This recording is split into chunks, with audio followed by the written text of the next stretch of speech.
I'm going to show you some instances. In 1989, there was a big crave. 1990, all of the leaders in the United States supported a something they called Qumran. Am I right? And they said that Qumran was the panacea to AIDS. Didn't cure anyone. Didn't cure anyone, but they supported it, right? And that Qumran was made right here in the United States. Qumran is a compound made from interferon and AZT, made right here. No Kenya, no Africa. But it was supported by the professional professors and the leaders. Dr. Sebi and the Usha Research Institute showed documentation, showed diagnostic procedures from laboratories that yes, he cured AIDS. Did they support it? No. They asked me, have you seen Minister Farrakhan? I said, I heard of the minister. Well, why don't you go and see him? I said, I can't do that. He said, why? I said, you see, you're not seeing my position.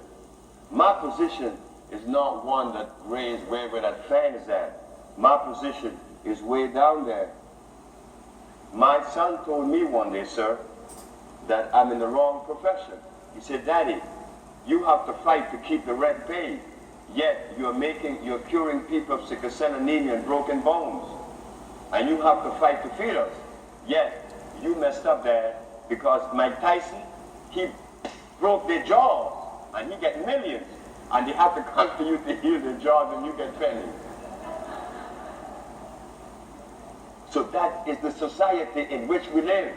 You pay someone millions to break somebody's jawbone, and the ones that repair the jawbone get pennies. That is the time in which we live. So this thing about Qumran had to be that way. It was made in America, so they supported Qumran. They cannot support me. So when I said about Minister Farrakhan, I said he's way up there, and I'm way down there. How could you expect for a man with the image of Minister Farrakhan way up there to come to a brother like me who's way down there? You have never seen that, sir. But I give thanks to God that my position remained way down there. So I have no place to fall from. I'm already way down there.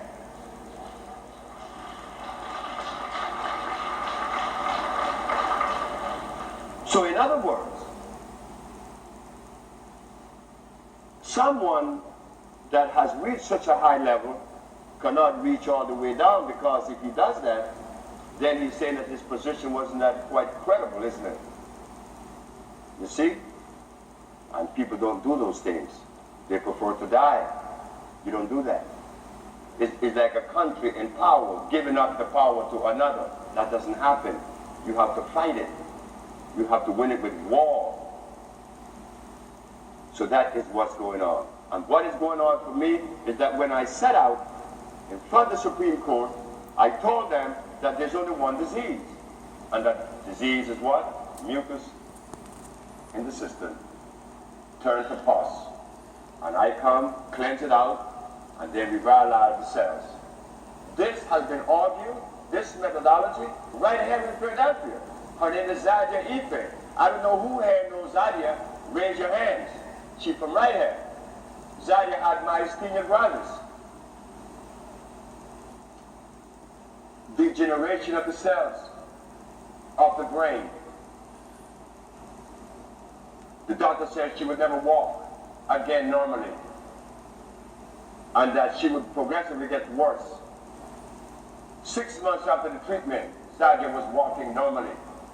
And Zadia told me a story a month ago in Los Angeles that they had cut the thymus gland out, but it grew back. So when we talk about cell regeneration, a gland grew back. She's writing a paper on it right now as we speak. How was all this accomplished? It was accomplished because truth was in front of my eyes, and I was able to identify truth. Not that I'm the owner of truth. No, I'm a servant of truth. The best, I could say. So we clean the cells, whether you have leukemia, sickle cell anemia, whatever disease. It is mucus concentrated to cause that disease. So how could all these diseases be cured by just giving everyone the same compound? Well, common sense. We go away from philosophy. Put philosophy away. I just look at reality and God, that which is natural. And we find that it's very simple. It's very easy. You stop eating the garbage to begin with. But now, as we begin to think about the garbage that brings the disease in the first place, that brought the disease in the first place, then we begin to question, are we qualified to leave the garbage? It's like going home this evening. And you say, when we open our refrigerator, now Dr. Sebi said that this, all this is bad. Now what are we going to do? What are you going to eat? We don't know. We don't know. But what we did know, what we do know now, that stuff in the refrigerator was not made by God and that it was not made for us. This were our brothers and myself. We brothers suffer with prostate cancer, prostate inflammation, nerve problems, impotence, and a whole bunch of other stuff very young. Then we begin to hide our disease like it is ours, like no one else should know about this, because this is embarrassing to even talk about it. No. When I was impotent, I cried out loud, "Hey fellas, I'm impotent, who could help me?" Because I don't have that thing they call shame. Sisters too. Many times I sit with you sisters and I ask, do you have vaginal discharge? Well, sometimes. No, it's all the time. It's all the time. But there again, that's not yours either. That's the food that was afforded to you. In the Supreme Court, I asked the judge, if God made food special for gorillas, special for polar bears, special for orangutans, special for birds, and not all birds eat seed, some eat snakes and meat. So if God made specific food for specific animals, God made also specific food for plants. This is the burdock leaf. You appeal to burdock for what? For iron. You don't appeal to burdock for magnesium. Magnesium is in trace mineral here, but iron is predominant. So there's a food for this plant. So I asked the judge, well, if the plant, the animal, the birds, has specific food that feed their cells, what about Homo sapiens? Are we exempt from that natural cosmic law? She said, no. I said, well, when you remove the Africans from Africa, did you bring his food with him? She said, no. So you see? So when you said that I like my ham, that's not your ham. That's not your chicken. That's not your biscuits. That is something that we have been conditioned to eat. And because we have been conditioned to eat those things, it makes love difficult to come out. When I talk to my wife, I have to, girl, what's wrong with you? You know, it's never a situation where it is always pleasant, regardless of what happened. And I suppose that once upon a time I was there, but I don't remember being there after 30. And after 30 was when I began to, a lot of children was born to me. I think about 15 of them. So I began to compare myself as a father before this change with these herbs, this health that I'm experiencing now. As I go back into my life,